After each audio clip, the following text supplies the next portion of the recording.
Ignore market noise, boost your investment returns. August started off poorly for investors. Peak to trough. Global equities fell 9.2%, with the losses accelerating in the first 3 days of August, when they lost 6.4%. While equity markets have recouped almost all the early August losses, the earlier sell-off is naturally leading to a lot of questions about how investors should respond to such weakness. Are such sell-offs short-term buying opportunities, or are they signs of more sinister things to come? The mistake that many investors make is to spend too much time on the second question in trying to answer the first. We know the emotional pain of losing money is much more powerful than the emotional benefit of making money. We also know our brains are wired for us to give greater weight to negative news or information.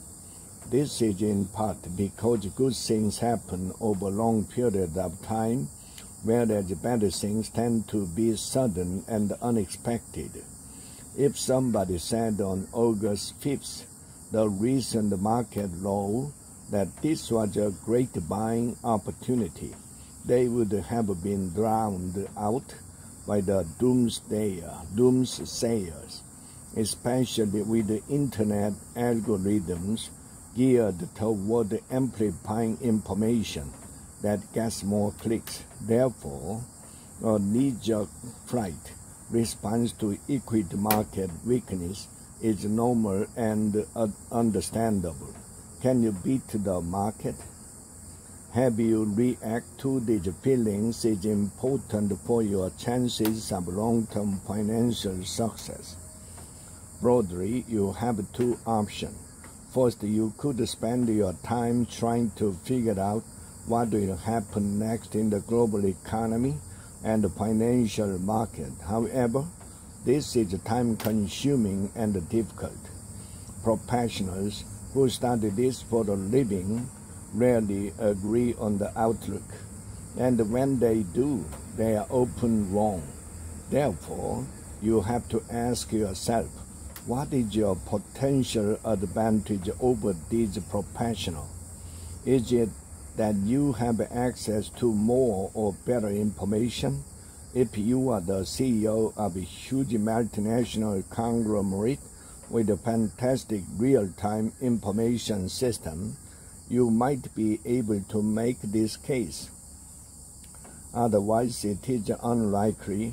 For most of us, we have access to too much information, and as we have discussed, this is often biased. Do you have superior analytical skills? This is the area with the most potential for self-deception. If I were to reframe this question and ask about the likelihood that a particular amateur investor had superior analytical skills to the professional investment community, a huge majority would say this is highly unlikely. But most of us think we are an outlier and better than average. This bias is especially prevalent in people with successful careers and businesses. Managing emotions key, but all is not lost. There is something you can do for a better chance of getting ahead of the vast majority of investors. Focus more on yourself rather than worry about the outlook for markets. If you can manage your emotion, try not to be too greedy when markets are rallying strongly, and avoid becoming too fearful when there is a sea of red. Chances are you will outperform most of your peers. So, how do you achieve this?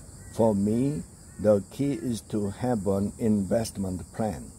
A retirement portfolio, for instance, will set out the levels of spending required to maintain the lifestyle you want in retirement.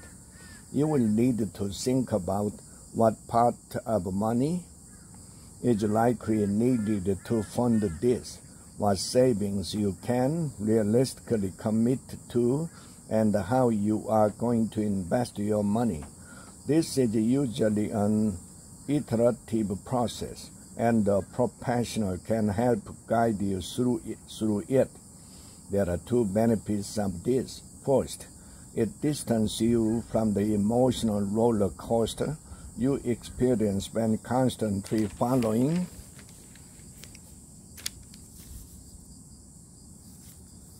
financial market by anchoring you to a well-thought-out plan, looking at the value of your portfolio less often, and focusing on the overall performance rather than individual line items can also help, assuming the portfolio is well diversified.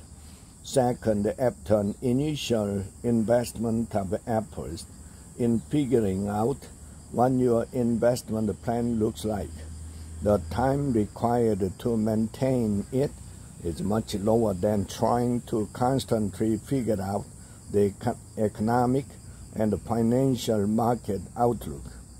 This gives you more time to focus on your career, business, family, or hobbies. Of course, circumstances and desires change. Meanwhile, as you gain more experience and comfort with investing, you may find that you can take more risk in your portfolio than you imagined when you first set out on this journey. However, these are likely to be gradual calibrations rather than tearing the plan up and starting again. The investment plan. From this perspective, assuming you have an investment plan, it is appropriate for both your financial and emotional needs, and you are broadly following it, then you should resist the temptation to overreact to short-term market fluctuation. Staying the course and refining the plan may be by accelerating investment into the weakness in a diversified portfolio is the way to outperform your friends. Of course, as you get older, example in your 80s, and or get closer to your financial target, gradually reducing the risk in your portfolio might make sense. Doing this when markets are strong rather than immediately after a sell-off always feel better. The good news is global equities are around 50% higher since the low in the first quarter of 2022.